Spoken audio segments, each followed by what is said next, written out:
Welcome to another episode of the Oral History Podcast series, a journey through the past, present, and future of mining. I'm your host, Mónica Ospina, and I'm joined by my co-host, Priscilla Nelson. Today, we are taking a journey through the historical and global impacts of mining, exploring how the industry has evolved from the mid-20th century to today. We'll discuss the growing tensions around indigenous rights, environmental impacts, and the roles of governance and regulatory frameworks. Our guests, Glenn Sigurdson and Luke Danielson, will guide us through key moments in history, particularly in the context of the post-war Canada, illustrating the evolving relationships between mining and community support, and help us understand the challenges the mining industry faces in addressing both social and environmental issues. Oh, that's right, Monica. Today's episode covers everything from the rise of the environmental movement to the complexities surrounding mining regulation, particularly in developing nations. We'll also touch on the powerful impact of global events like the World Commission on Environment and Development and how big players like Canada have shaped the landscape. This is going to be a rich and informative conversation, so stay tuned.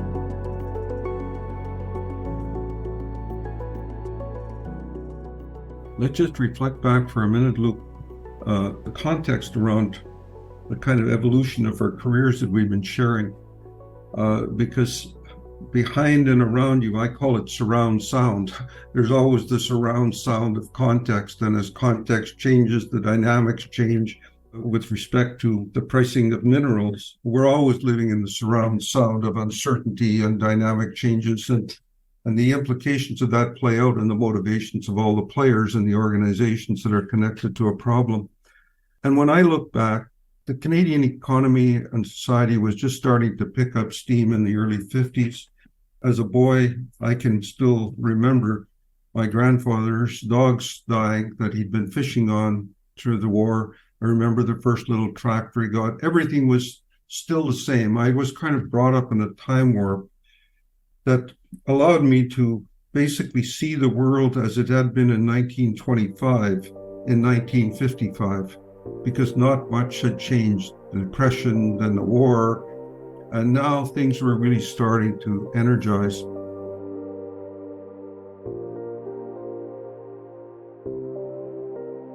We started to have the first major in Manitoba, because it's 1/3 water, hydroelectric developments, and the first kind of controversies around Indigenous folks in the early 60s on the Saskatchewan River system, which comes from basically Edmonton and Calgary across the Canadian prairies into Lake Winnipeg.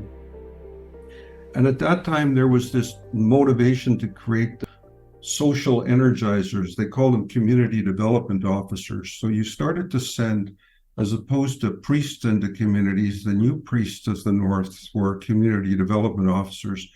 And they came out and were going to kind of help the Indigenous people learn how to cook and bake and do arithmetic and do whatever it is that they thought they should be doing, and moving out a lot of the old infrastructure that had been there in terms of traders. So the new kind of ambassadors for the state were community development officers, and they sent them in to a variety of communities. One of the first two communities was these Indigenous communities that were impacted by the hydroelectric developments.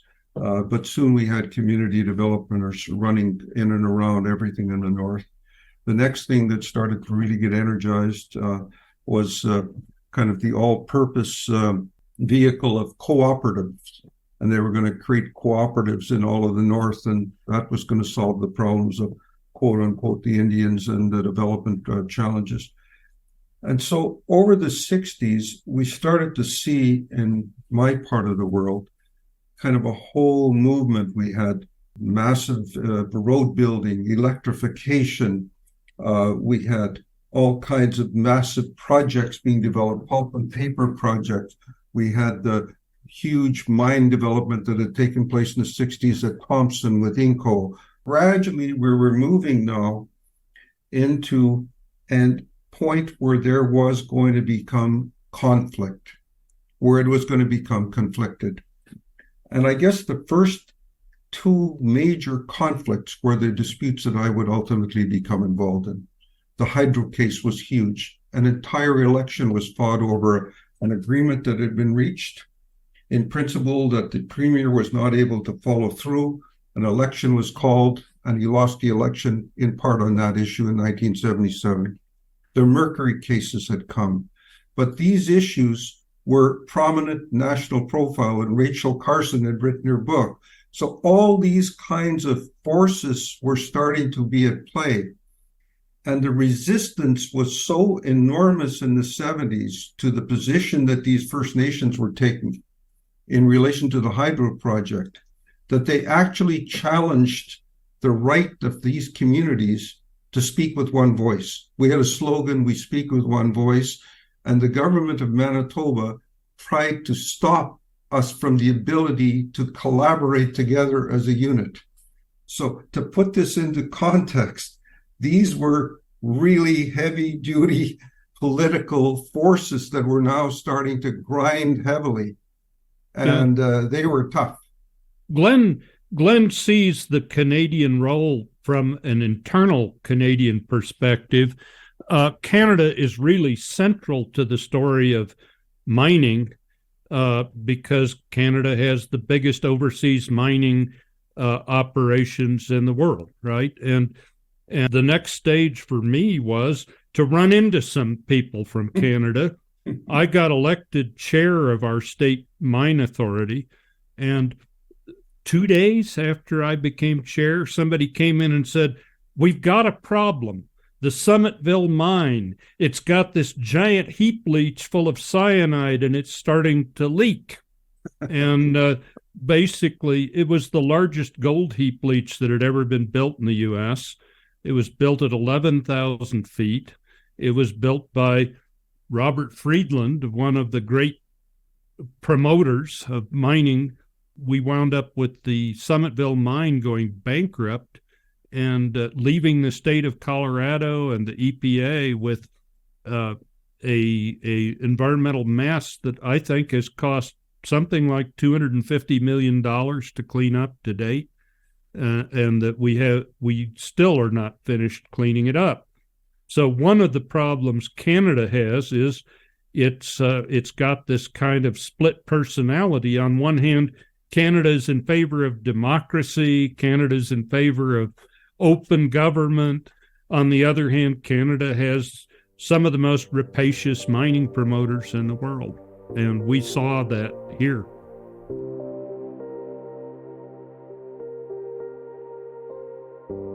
A lot of that activity was not taking place with the degree of visibility that it would have had if it was in their back door.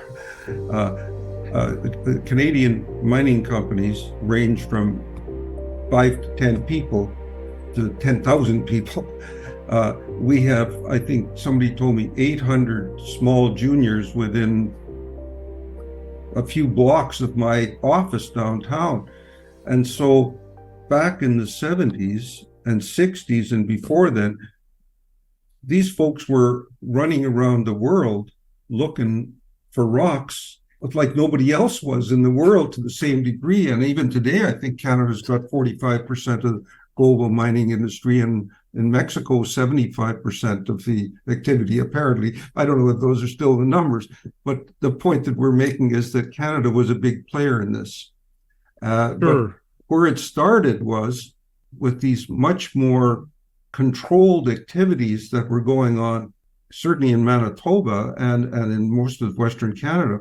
These big company towns, they had to put in all the infrastructure. They had to put in the houses. They had to put in the hotels. They put in everything, and they ran it. So we really did move into a very different model as mining proliferated and grew much more broadly based with a food chain from the small explorer up to the intermediates to the majors. But Canada is obviously, but you became involved much more deeply with Canada in later years as well.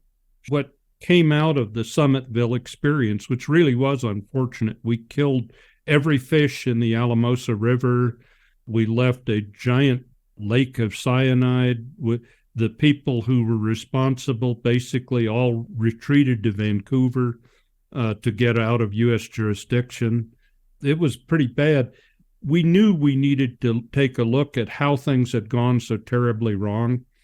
And because I hadn't been around when this mine was permitted, hadn't had anything to do with permitting it, they asked me to lead the state's inquiry into how we had fouled up so badly. And I wound up ultimately converting that into a multi-stakeholder panel, mining companies, environmental groups, and others. And we concluded that there were some terrible weaknesses in the way we were regulating this industry. As a result, we wound up crafting new legislation that became the backbone of what is today's Colorado mining law. We got it through our state legislature unanimously. Been a long time since anybody did anything unanimously about mining, but we were able to get unanimous approval of this dramatic strengthening of Colorado's approach to mine regulation. And the fact that we were able to bring pretty much everyone in the state on board with this, I was very, very happy about it, very proud about it. We also got a commitment from the legislature to increase funding for the regulatory authority. So it's become a real, I think this is what the governor wanted, frankly, is he wanted a regulatory authority that actually regulated something and would show some backbone when people were not doing the right thing. So Colorado became sort of the leader among U.S. states in reforming their state mining legislation. Yeah, it's interesting, two things strike me out of the comment that you just made, Lucas. First, I guess in crisis there is opportunity.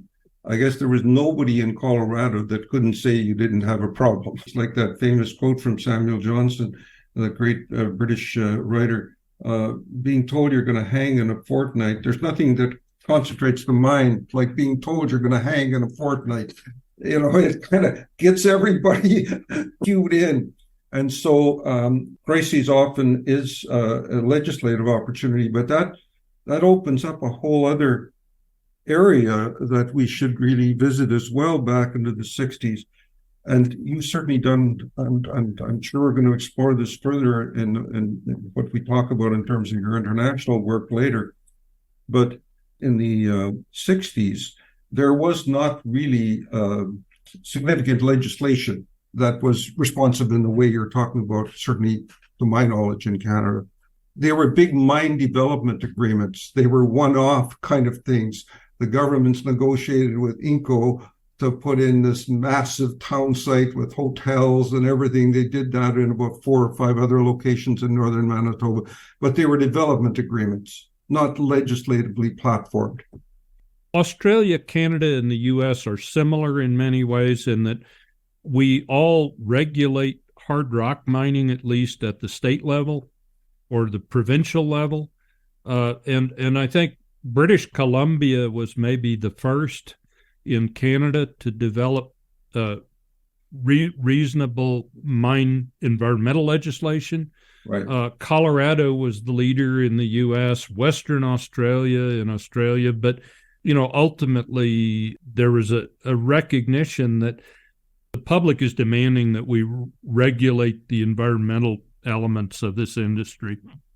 And when you go back, though, and we just kind of track that a little further into the U.S., I mean, we can tell that things were really moving significantly in the late 60s because, whether Nixon fully understood what he was signing, because he was being advised by people like Ruckelshaus, who would go on to have a very significant career in this whole world that we're speaking about.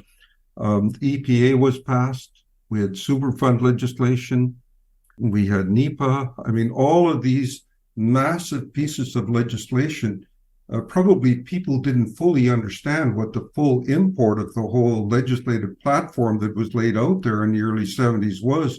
But it took them about 20 years for them to completely come to grips with a new world that had been set up legislatively. In Canada, we had the first real efforts to manage the implications of mining development and other development with the Federal Environment Assessment Review regulations that for the first time were putting in place the need for environmental assessments. That was 1975. Before that, there had been no obligation to do any kind of assessments of any kind. I think that was the same in Colorado, was it not? What we faced was mining projects that were getting bigger and bigger and bigger as, industry grew, equipment was bigger, techniques were developed that allowed exploitation of lower grade deposits. So we wound up with an industry that had bigger and bigger impacts. My mother lived in Nevada in the 1920s, and I think Nevada, which was our leading mining state then, had 80,000 people, right? So what we see is a population filling into all of these relatively remote rural areas so that there are now people around who are getting impacted and who are seeing what is happening. At the same time, we have a bigger industry exploiting lower grade deposits with greater impacts and a public that was increasingly interested in environmental issues. So all of that came together. After we developed the new Colorado mining legislation, I started getting calls from other states saying, right, we really want to do the same kind of thing here. And so I started consulting with other states to try to figure out, how they could improve their mine regulatory programs.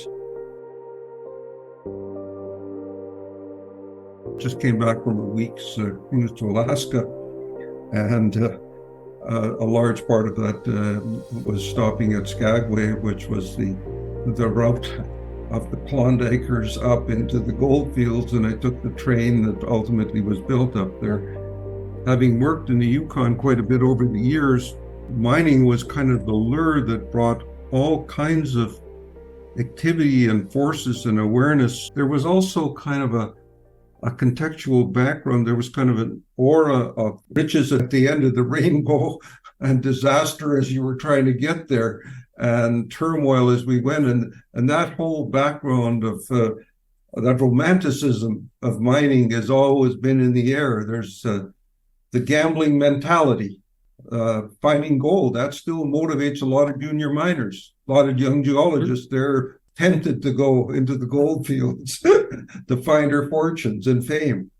Jumping ahead to one of the conclusions that I think we need to reach in this discussion is we have failed to do too often is to talk about what are we mining and what's it good for. There are some things that we're mining that are extremely valuable to society. Copper. Copper allows electrification. It allows the internet.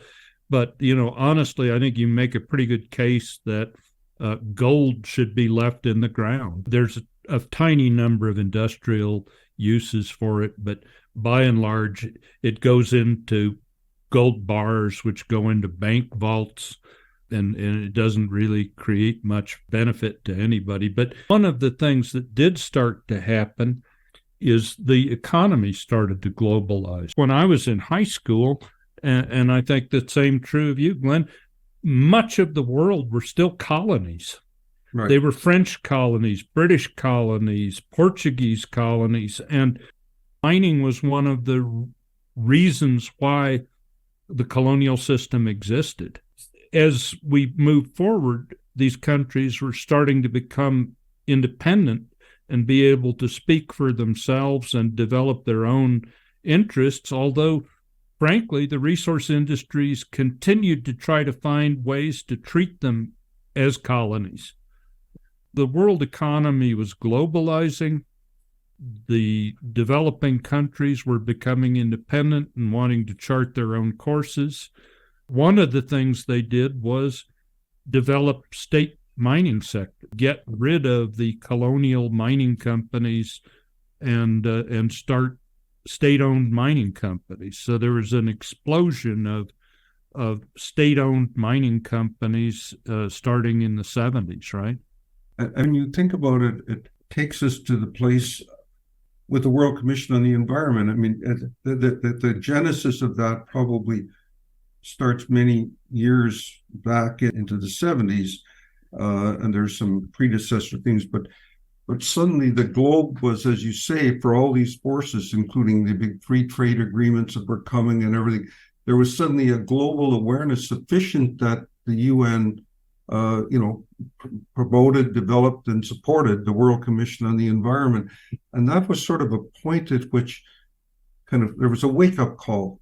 It certainly was a wake-up call in Canada, because two of the key people that had been senior executives on advising the Prime Minister Grantland came back to Canada, and Canada was probably the first to respond in a very concrete way. They developed the International Institute for Sustainable Development, headquartered in Winnipeg, now continuing in Geneva, and the World Commission on Environment and Sustainability. And both were Canadian responses. But when you think about that, somehow all these forces that you and I have been kind of lurching and talking about and interspersing with our own careers, they kind of were starting to be pulled together, I think, around that time. A lot of my effort for some years was put into consulting with state governments here in the U.S. to try to strengthen mining regulatory programs here. At some point, I got a call from the United Nations, and they said, look, we have a request from the People's Republic of China. The People's Republic of China wants to develop modern legislation for reclamation in the Chinese coal industry. So, being really naive, I dropped what I was doing and went to China and tried to help develop environmental controls for the Chinese coal industry. I think we certainly spread a lot of good ideas through the Chinese government. Ultimately, it turned out that the Chinese coal industry was incredibly entrenched. It was economically powerful, politically powerful. While we didn't get the legislation we wanted, we certainly got things started in the right direction. Before that time, I had been really focused on U.S. domestic issues. Right. And from the moment I got this call and went to China, my career has been mostly looking at this from an international perspective.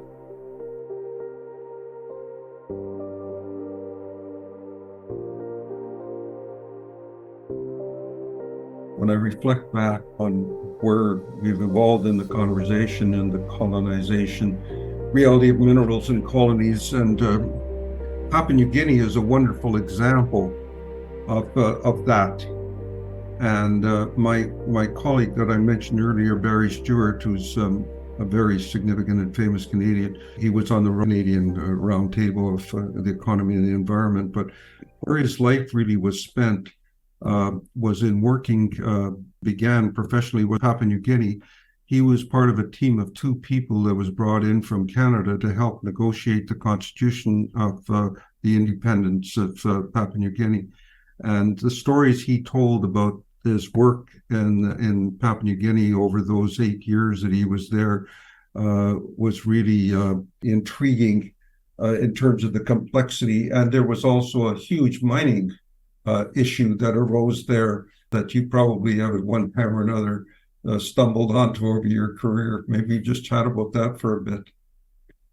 I ultimately got around to that, Oktedi, and even more working on the Indonesian end of the island, right, at Grasberg. But where I really went with my career was that the government of Chile had been suffering under a dictatorship that was installed in the 70s, in large part because the Chileans had nationalized their copper mining industry. Mm-hmm. And Henry Kissinger and Richard Nixon and people like that didn't like that. And so they backed the overthrow of a democratically elected government and the installation of a dictatorship. And under the dictatorship, Chile had almost no environmental laws, at least in part because the dictators and their friends were doing very well without environmental laws.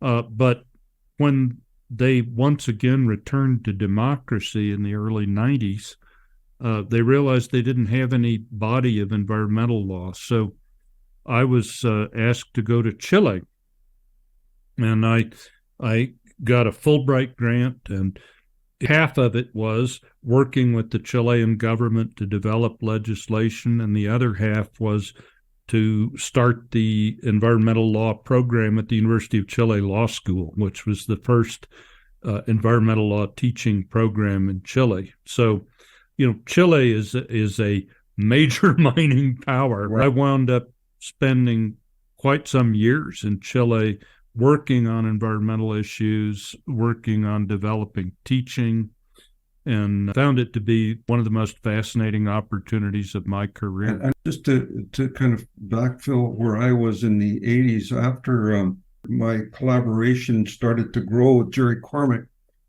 we ended up running programs at the Banff School of Management in Banff, Canada. And they were really unique in hindsight. They were 5 days and 3 days. We ran them about 4 times a year.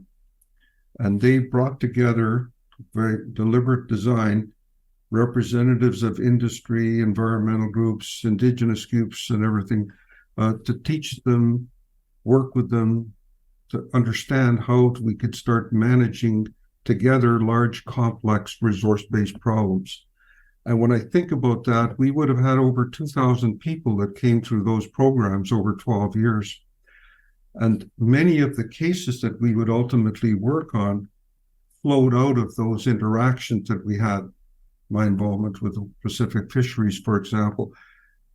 Today, I don't think we have the same kind of dynamic going on where we had that kind of engagement in such a deliberate and focused way across the sectors. People were anxious to come to those programs largely because there was people who saw the world from different points of view, and that was the very competency they were trying to develop and grow then. So there was a real burgeoning, I think, in the late 80s and into the 90s, as we started to work together, that was really starting to kind of create a much more vigorous platform as to what it was going to take to be more effective at managing this interface between rocks and hydro and pulp mills and dams and people.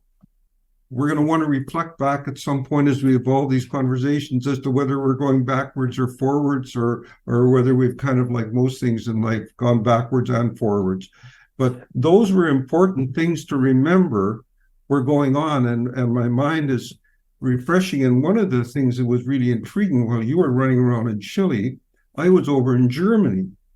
Shortly after the wall collapsed, 1991 or 1992, I get people coming to this program that we're running in Banff that want to learn from Jerry and I how to manage complex environmental issues in a non-prescriptive manner, because just about everything done in Germany was very prescriptive.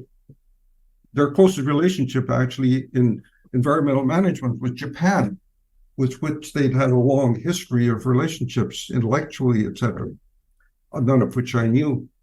And they came to participate in this program to understand what it was that we were doing. They were from the Berlin Science Center. It was a social science center, a political and social science center that was sort of created by the Federal Republic and Berlin after the war as sort of the conscience of the German people. It was the system that failed. The system had let them down. These people were given lifetime tenures, about 50 of them, cross-disciplinary tenures. And subsequently, they brought me in for a week. And what they were trying to do was to understand how to site a major reprocessing plant that they were trying to build and site it. So the word was starting, this was 1991, the word was starting to spread around. You're running around in Chile, and I'm running around in Germany around the same period. So it just shows that we're starting to have this kind of global kind of interest in different things that are going on. One of the most important developments in my career occurred while I was in Chile. I got a call from Jay Hare, who had been for 13 years president of the National Wildlife Federation. Basically, what had happened was during the Reagan years, the World Bank, which had earlier mainly focused on making loans to governments, started making loans to the private sector, right? The International Finance Corporation, basically their theory of development was that they would loan money to private corporations to induce them to build things in developing countries. And the problem was that during the era when they were building government projects, they realized they had a lot of problems with environmental and social issues, right? Like flooding out hundreds of thousands of people in India with their dams. So they developed a whole series of standards for environmental and social management of their projects. So basically, the problem was that when the bank moved its focus to the private sector, the standards didn't move with it. So they were operating without any real set of environmental standards. And they built a dam in Chile called the Pangue Dam. And, they wound up with a new reformist president of the World Bank, and the local indigenous people in the area who are deeply impacted by this project went to the new president of the bank and said, you can't be doing this without some environmental standards. You can't be doing this without some social standards. So, at any rate, through Jay's intercession, I wound up being one of the 3 members of a panel appointed by the president of the World Bank to review this hydro project. And I'd say our review was highly critical of the way the bank had operated, highly critical of the project, and ultimately this is what led to the creation of what are called the IFC performance standards, kind of the international currency for managing big projects. And at any rate, that was part of my tenure in Chile too, was helping to ensure that a large part of the projects that the IFC was backing were mining projects. And so we had the good fortune of all of these forces coming together at the same time, and we wound up being able to create this international set of standards for lenders.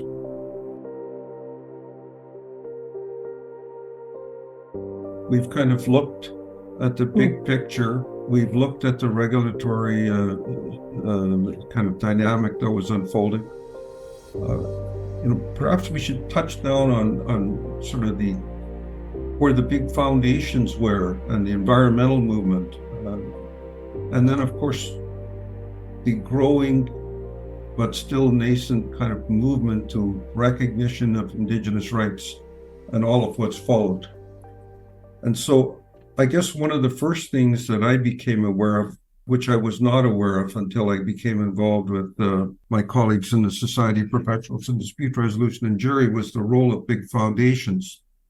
And Jerry, when he came back to build the Mediation Institute, just a brief synopsis of his career, he really started his career at the University of Michigan doing a PhD in the role of the community and race in the workplace. That was his PhD in business.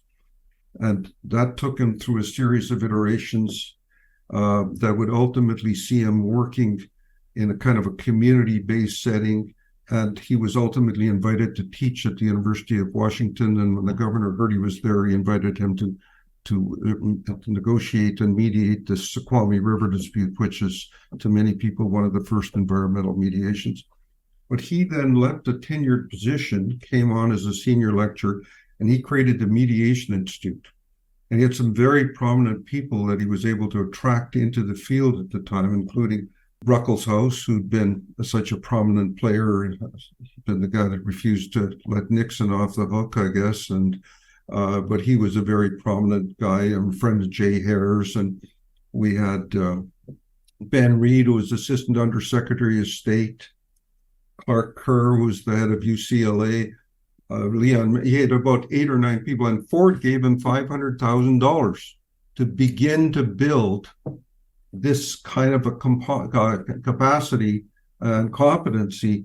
And when you think about it, it was the first time I really became aware, and I later became very aware of the interconnection between the world of large foundations and the role that they play in American society and academia, because we just didn't have that kind of dynamic going on in Canada to nearly the same degree.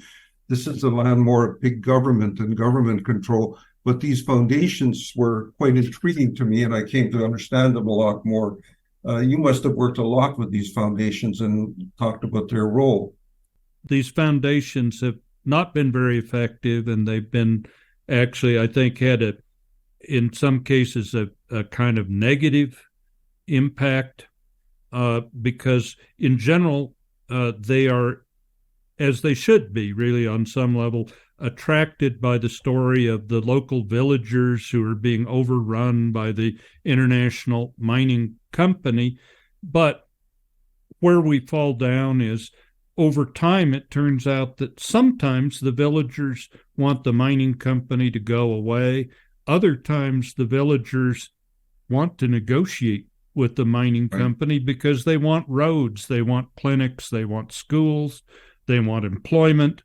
And, you know, it's going back to our friend, the World Commission on Environment and Development.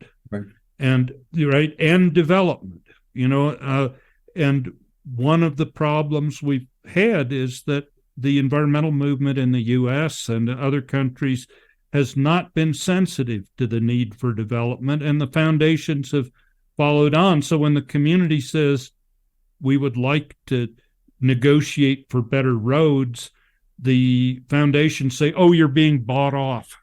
And the only time the foundation wants to participate is when the community is simply opposing mining in any form all the time. And one of the issues we've got is a dramatic need for more minerals to support the energy transition.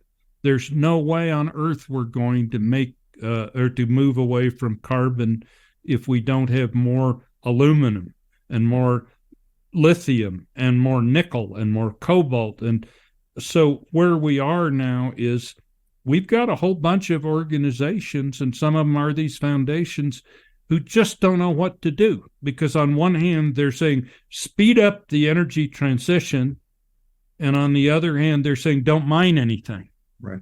And somehow or other, we have to rethink this. I don't want to be aggressively hostile to anybody in particular, but we have to sit down as societies, as a globe, and we need to figure out what is the role of mining, because the traditional position of many of these organizations is we're against all mining everywhere all the time. It's just bad. And, you know, we're never going to make the energy transition on that basis.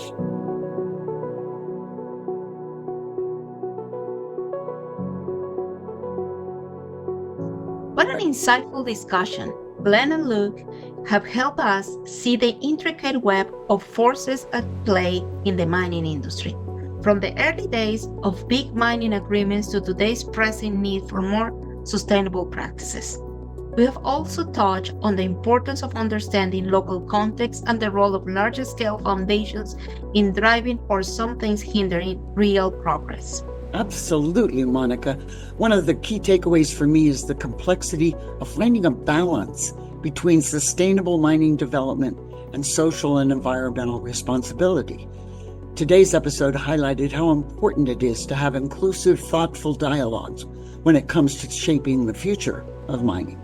And as Luke mentioned, with the energy transition underway, we need more minerals than ever. But we also need to rethink how we approach mining in a sustainable way. The vital role minerals play in the energy transition mandates global cooperation in resolving conflicts between environmental and developmental needs. Thank you once again to Glenn and Luke for sharing their experiences and insights, and to our listeners for joining us. We hope today's episode has sparked new ideas and perspectives on global impacts of mining. Until next time, stay curious and keep engaging with these important conversations. And in our next episode, we'll take a broader look at the global mining industry and the role of international regulations. How do countries with limited resources create robust frameworks for managing mining? And what happens when those frameworks are missing? With stories from Chile to China, and explore the challenges of implementing meaningful environmental and social safeguards.